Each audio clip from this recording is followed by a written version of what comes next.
Okay, welcome again to the Jam Samoa Fun channel.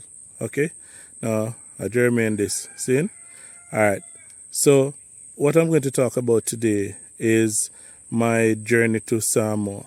I've made some points on, my piece of paper. I get all now, I can't remember everything, is it? So, what I've done, I've made some notations on points I'd love to touch on.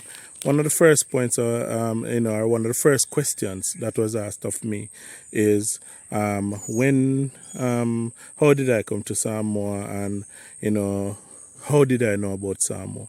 Okay, so when when I was smaller, when I was a child, I have a mother. She's a teacher. Okay, and we used to. Back then, she was a single mother. She had three of us, and we used to at nights. She used to read us stories from a variety of books, and when she read these stories, after she have read the book, because we read a lot. We have read, we have millions of books. We have donated books to schools and so on. We used to read the newspaper avidly as well. And, so like, they used to have a thing in the Jamaica Gleaner called Tell Me Why. So we used to, even take out those Tell Me Why, things, so you learn more, and then I think they started the Ripley's, believe it or not. And then we used to cut those newspaper clippings out and keep them. And, that's how we back in that time, they had like the bookmobile and those things that used to come to the community. You could rent a book and so on. So the bookmobile used to come on a Thursday, I think. And then the next week, Thursday, you return the book. And apart from that, you have the local library. So we used to go to the library as well and check out books. So we read a lot. All right. So when my mother was reading the stories, she used to substitute the characters in the stories and the wherever the story was taking place, and to give us a sense as if we were the main protagonists in the book. So, say for example, if she's reading a story, like Benji's Day Out, that's a book I really love that book, Benji's Day Out. See? So when she reading the story about the Benji's Day Out, so like the ship, it would leave from Jamaica and then it would go to Fiji. And while in Fiji, Jermaine, that would be me, would be walking with Benji and going to the different places. So some of the times, she'll say, oh, today Jermaine is in Samoa, tomorrow Jermaine is in Australia, another day Jermaine is in the UK. That is while she was reading the books. Man, the dog, yeah. Jaja. Him not choose no other time for come make nice until me do the video. Jaja. And then my youth, them in the house now, seeing them I make nice too. So that's why I come out there. So. Man, dog, a bad man. Anyway, me I continue, me not care about them. And I neighbor dog too, I soon send my dog to beat it. Alright, cool. Anyway, yeah, so that is how, the whole idea of Samoa came up. Now, later on, in the late 80s, mid to late 80s, because we used to go to the Methodist church, seeing, Old Wesleyan, as them call it, seeing, so we used to go to that church, and while we going to that church, there was a pastor from Samoa with his family. His name was the Reverend Samuel Faia, but in Jamaica I'm just use Samuel Faia. So he had children, he had some children, and I think one of them was also born in Jamaica. I'm not quite sure. You understand? And that got me very fascinated with the whole Samoa concept. Okay, so fast forward. I'm working for Digicel in Jamaica. All right, and at the time Digicel was expanding and going to the different countries and so on. So my first opportunity was to, because Digicel Jamaica was the hub for the entire Caribbean operation. Now, I was in Haiti at the time when they asked me to go to Samoa, because my job is basically we build customer care from scratch, products and services, some technical stuff we also do. So I was a all-rounded person, So at the time they needed the assistance in Samoa. One of my friend called me because she was down there as the customer care director. So I was in Haiti because we had just launched Haiti.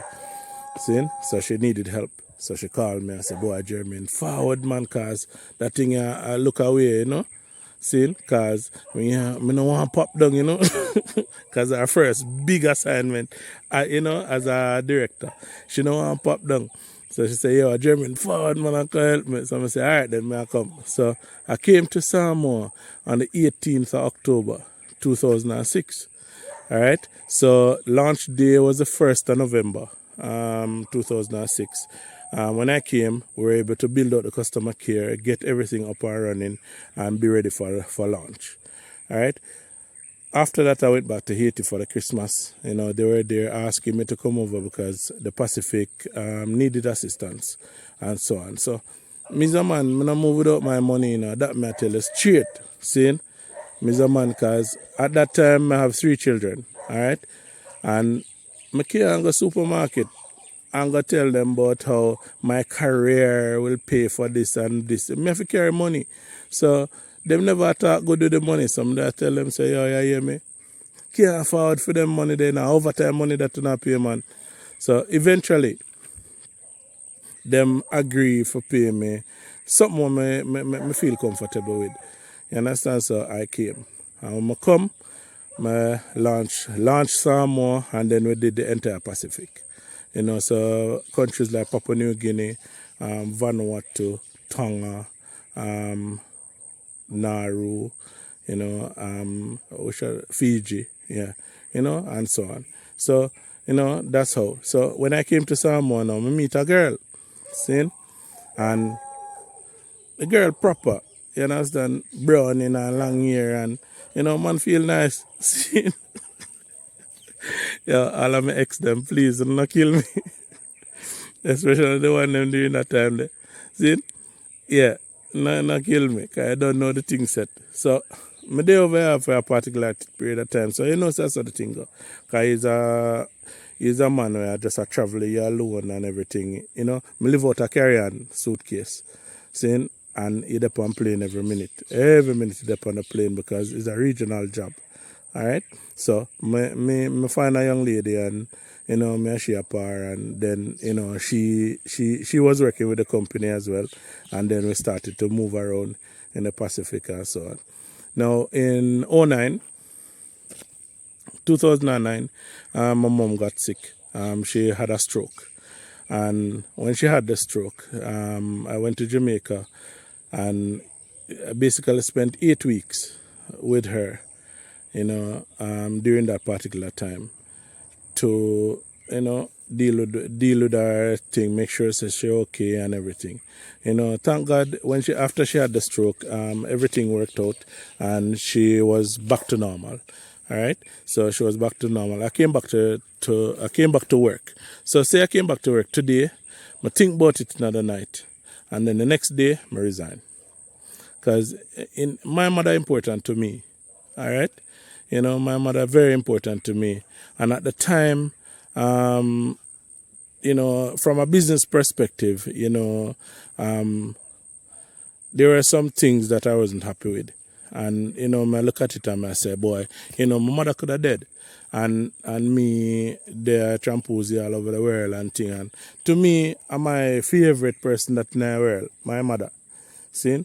So I look upon it and I say, yeah, hear me. I resign. So I give them notice and everything. The board wasn't happy with it. At the time I resigned as a regional director, regional head of products and services, and also regional director for customer care. All right, at that particular time, because I was going through the transition into the products role. All right, so at that time, I think I had gone on 9 months in my regional head of products role at that time when I resigned. Okay, so yeah, I resigned and everything. The board wasn't happy, so like Seamus and Dennis O'Brien and them, they weren't happy at all. And, they they tried to make me come back to the company. I explained to Calm, God rest him soul, Calm Delves at the time. So when I came to Jamaica, they tried to offer me OECS at the time, general manager for OECS, and I told them I'd think about it. All right, and then after, I basically told them no. Okay, so 09 November, December, my son was supposed to be born, because at that time, my then wife, God rest her soul as well, she passed away from cancer, 2022. My first son with her was supposed to be born. So, he came, and then, one day I said, boy, I want some fried chicken. So I go somewhere, and when I go, the fried chicken pop down. See? For those people who don't understand Jamaican, the fried chicken was not very good. Okay? Yeah, so, I got upset, and that's where I started my restaurant. So I started my restaurant the 1st of June 2010. That's when I started. And coincidentally, I just started my YouTube channel yesterday, which was the 1st of June 2010. Who said there is nothing in the cosmos? There are things happening in the cosmos that we don't understand. Anyway, so to cut it short, that's when I started to basically live in Samoa. So, I was visiting until 2006. And then, throughout that time, I was to and fro in Samoa, and then I started to live here in 2010. Okay? And that's where I started my business and everything. And, life took a different turn for me going forward from there. Okay, so now I have to look on my list here. Don't cost me. I look on the list. What else I need to talk about? Seeing. All right, good. So, okay. All right then. So after the restaurant, so now I need to talk to the individuals who want to visit Samoa. Okay, so if you want to visit Samoa, you're coming from Jamaica direct. There's no direct flight currently from that side of the world to here. So the best place, all right, for now, the best place to connect through is the United States. So it is a requirement that you'll need a U.S. visa. Now, if you can't get a U.S. visa, there are other avenues that you can travel, but it's going to be very costly. And the next thing is that you're going to take a round trip all around the world for that. All right, so you connect through the U.S. All right, so you go Jamaica to Miami, then Miami to L.A., and then there you can take Fiji Airways. Now, Fiji Airways has 2 flights. All right, they have basically 2 routes, rather, not 2 flights. They have one route through Hawaii and another route through Fiji itself. So you go LA to Fiji, which is Nandi. Nandi, if you're looking for the word Nandi, it's not spelled Nandi. It's Nadi. But the locals there pronounce their D's as Nd. Just like in Samoa, they pronounce their G's as Nga. Okay? Yeah. So Nandi, so when you're looking for it, it's Nadi, not Nandi. Okay? All right, so it's from LA to Nandi. Okay? Then you have another flight that goes from Fiji Airways as well, that goes from LA to Hawaii, then Hawaii to Samoa. Sometimes the flight goes Hawaii to Fiji, and then you have to go Fiji, Samoa. Now, all in all, the direct flight from LA to Nandi will be about between 11 and 12 hours. All right. Sometimes depending on the route, you'll probably get 14 hours. Okay, that's a direct flight. Now, if you want to break down the flights, you go Hawaii, because from LA to Hawaii is 6 hours, and then Hawaii to Samoa is another 6 hours. Okay, so that's traveling to Samoa. If you're a Jamaican passport holder, you don't need a visa to come to Samoa, because Samoa is a part of the Commonwealth. Okay, so when you come here, you can get up to 90 days stay and so forth. Now, the regular applies. So you have to show that you're there as a visitor. You show where you're going to stay, that sort of thing. If you have plans, you just say, okay, these are the plans that I have. Or somebody I know here is going to pick me up, and so that sort of thing. All right, so that is how it goes. But the immigration here is very good, very nice people, and so forth. So, they're easy to talk to as well. It's not like in some countries where you go, they treat you like you're nobody. All right, here the people very humble. All right, good. So that's it. So it's Jamaica to Miami, Miami to LA, LA to Fiji, and then Fiji to Samoa. That's one flight. And then the other flight is Jamaica to Miami, Miami to LA, LA to Hawaii, and then Hawaii to Fiji, or Hawaii to Samoa. So if you go Hawaii, Fiji, Fiji to Samoa, that's it, or Hawaii directly to Samoa. It depends on how Fiji Airways feel that time. Because, over here and different. Remember I told you. See? All right, so so that in terms of traveling, that's it. For other people who traveling from other places all over the world, so if you come from the Middle East, a Jamaican or a Caribbean person coming from the Middle East, normally you go Dubai. You can go Dubai, or you can go Singapore, Dubai to Singapore, and then Singapore to Australia or New Zealand. Now, if you're going to go to Australia and New Zealand, you need a visa. But the thing about those visas, you can get what is called a transit visa from these places, and you apply for those online. Okay, so you apply online. They have the different websites. I'll try and look up the websites and so on and see if I can post them in the comments so you guys can know.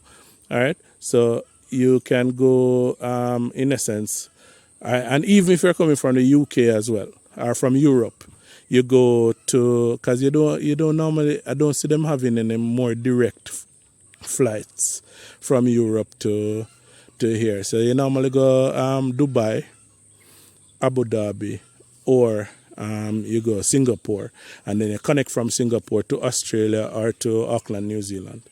Okay, so that's getting it. So from there you can book flights directly to Samoa. Okay, that's how it works from there. And as I said before, you can buy a transit. You pay for your transit visas online. So all the application process is online, and all the vetting processes are online. All right, so let me look for Melissa again. I have something else to talk about. See? Okay. All right, so you're in Samoa, and you need to move around. All right, there are plenty of taxis here. The taxi fares are governed by the government. So the government give the route-based fares. All right, taxis here are not like in Jamaica where them carry 15 and 20 people in a back seat and 2 people sit on in the front seat with them. All right, not like that. It's very structured, and all taxis are clearly marked. All of them white, and they all have their taxi, whichever taxi base that they are coming from, on the side of the taxis. Okay, so when you come to the airport, you have taxis like regular cars. The Toyota Corolla and them something there, Wolpa Pro Box and them thing there. Nissan Pro Box and them something there. At the airport. And then now, if you are coming in groups, you have like highest buses and those things that you can charter from the airport to come into Apia. All right.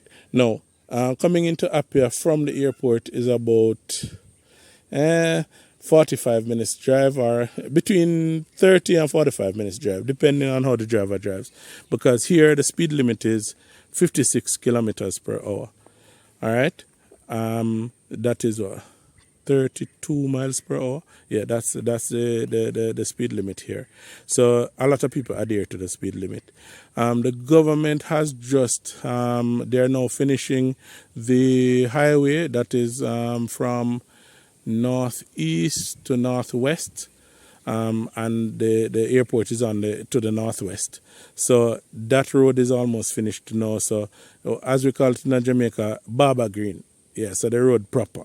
See, and what they have tried to do is widen the roads and everything. So some part of the road is they can accommodate two lane traffic, and some other part of the road is 4 lane traffic. All right, to and fro, and they drive as the English do. All right, as them say, well, up on the left side or right side. Yeah, that's how we drive in Jamaica. That is how they drive here. All right, so you're coming into town. You have a lot of hotels you can stay to. You have like boutique hotels, who that are reasonable in pricing and so on. Most of them serve like what is called a continental breakfast. Now, a continental breakfast is normally like fruit. So they have fruits, local fruits, like papaya, coconut, those kind of things, and mango, orange, depending on what is in season, banana and so on. You get a cereal, and you can get coffee or tea or whatever you want to. Some other hotels, they do other breakfast, if you want to order off the menu, they can do your egg and bacon and so on, that sort of breakfast. Okay, we haven't seen a hotel here yet that does the local salmon food for breakfast. You understand? So, no, like in Jamaica, we have ackee and saltfish and them something there, because that is what we eat locally. Here, they don't do that. They mostly serve, that sort of breakfast, sausage and eggs and so on. Okay? And here you have a big following for coffee. A lot of people drink coffee. You understand? So you'll find good coffee in some of the locations as well. Okay? Now, apart from the boutique hotels, you have hotels they call 4-star hotels or so on, that cater for the wide audience, and, they're very hospitable. The rooms are very clean, and, the service is relatively good. Okay, because there's a big thing here now on service, because competition has increased. Okay, so customer service is key now. A lot of the companies spending on customer service. Okay, so you get good service from most of the hotels. All right, good. So, all right, so that is the hotels. If you want Airbnb locations, there are Airbnb locations as well. You have other. What I'll try to do is talk to some of the people that I know that do Airbnb and so on. So, we can post up the things so you guys can know what's up. All right? Okay. So, that's for accommodations. Cool? Now, in terms of price, hotel pricing here at times move from about $80 a night to up to $300 a night. Okay, so like you have some big hotels, they charge a lot of money. Cool.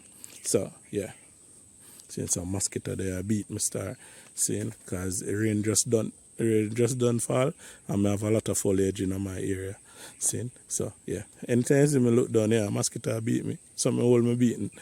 Anyway, see what I forgot your phone now? All right then, good. All right, so we'll continue.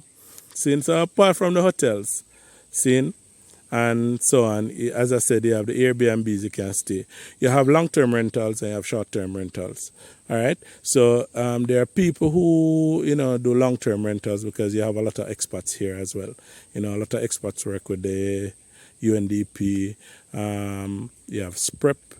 SPREP is like they deal with climate change and all of those things. UNDP, UNESCO. All of those places, FAO and all of those places are arms of the United Nations. And then you have the European side as well. A lot of them are here. You have ADB, which is the Asian Development Bank. All of those guys, have their locations here. And so you have a lot of expats here as well. See? Now, apart from the expats here, you have companies in terms of mobile communication now. Okay, here you don't have to really worry about speed and so on for internet, all right, because we have 2 fiber optic cables, undersea fiber optic cables that come into Samoa, all right. Now, you have 2 major mobile operators here, Digicel and Vodafone. So when you come to the airport, you see they're there selling SIM cards and all of those things. So you can choose. I'm not quite sure about Digicel, but I know that Vodafone does eSIM as well. So if you have a phone that can accommodate an eSIM, Vodafone does that. I'll double check and update you on the next video if Digicel does an eSIM as well. But normally competitors, if one person is doing that and it has an edge, the other competitor will do it. So if you come to the Digicel booth in the airport, you can ask them about the eSIM. All right, and what they also have is what is called a tourist SIM card. So both companies have tourist SIM card where they just load up the SIM card and they have like a big package on it. You pay one money for it and you just use your data and everything once your phone is compatible. Because remember, you have to make sure that your phone is unlocked. If your phone is locked, you can't use it. See? Okay. So that's communication. All right. Apart from communication, in town, when you come in town, you have internet cafe at the Lotte building. The Lotte building is right in the middle of town. So so you can go there and use the internet cafe there if you want to. Okay. So that covers your communication. All right. What else? What else is there? Okay, so communication is covered. Travel is in terms of rental cars. Good. Now, when you come here, you have a lot of rental companies here. All right, a lot of companies here rent cars, but depending on the season, when you have depending on the season that like Christmas and those times, a lot of the rental car companies don't have any cars because you have a lot of Samoans in the diaspora who return home that time, and all of them rent cars. You understand? So you don't have enough cars for local demand. So and most of them have websites. I'll try and post some of the websites as well and update as we go along. You understand? This is an impromptu video because I want you guys to, I don't really want to take the focus off of me still. I'm jealous. I love attention. All right? So, you have rental cars and those things you can look at. And, rental goes between, the little small cars. Most of the cars are Japanese imports. So you have the small cars. They move from $80 a day up to, you have SUVs and pickups and those things that like about $250, $260 a day. All right, so that covers your thingy. Now, when you're here, there's a myriad of places you can go and enjoy yourself. And, remember to be respectful. Oh, one point I need to make. Now, here, when you go to the beaches, normally when you're overseas, you wear a two-piece and everything. Nobody no trouble you. But here, when you wear a two-piece on the beach, people kind of look at you funny. Because here, they want you to dress respectfully. So, don't be surprised if you go to the beach and see people in them clothes running the beach and run in the water and run out. Yeah? So, here, you try and dress as moderately as you can. And then now you have your sarong wrap and so on that you can wear for cover your lower extremities as women, that is, and so on. The men, you can wear your shorts and those things, but those little speedo thing, yeah, sorry. You understand? Yeah, so here is about respect and, the people them nice and thing. All right, now we go to food. Okay, now if you love spicy food and all of those things, sorry. This is not the place for you with that. Right? Here the people them don't cook with a lot of spices. And they don't cook with a lot of, like in Jamaica we cook with whole pepper and those things. Here, no. You understand? It has gotten better as time goes by and as we continue to mix. You have a lot of ethnic mixes coming in now. You have the Indians, you have the Pakistanis, the Chinese are always here, as I said before in previous videos, and so on. You have me here now, that sort of thing. So you have people from the Middle East who live here as well, So, it's getting better. You understand? So you have a lot of restaurants to choose from as well. You know, as you go around, you can, you know, you can look around, see what you like, and then move from it. The people who love fast food, you have fast food restaurants here as well, including McDonald's. Okay, so you can go to those places. All right. Now, church. Now, if you're a person who wants to go to church, most of the denominations for churches are represented here, and almost all religions as well. So, if you're a Buddhist, well, I don't know about a Buddhist temple here, but you might find like-minded people who are Buddhists. The Baha'i, they have a big center here up in the hills of Ilima. When you know, on coming videos, I'll go around and show you those places. If you are a Latter-day Saint, you have Mormon churches here in every single village.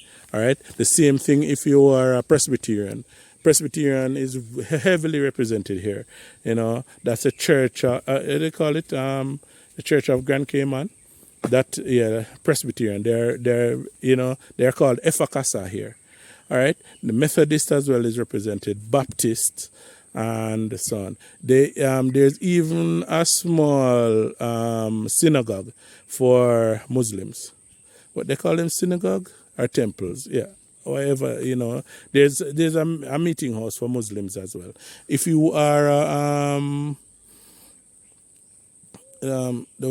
what they call them, Jehovah's Witness, they have meeting houses here as well. So in terms of religion, you are covered. If you want to do activities, if you want to go to gym, you have 4 or 5 big gyms here you can go to. All right, so I'll cover those in other videos as well, and that. If you want to do yoga, they have yoga classes here as well, but that is at one of the 5-star hotels. You know, so as we go through, I'll take you through those things.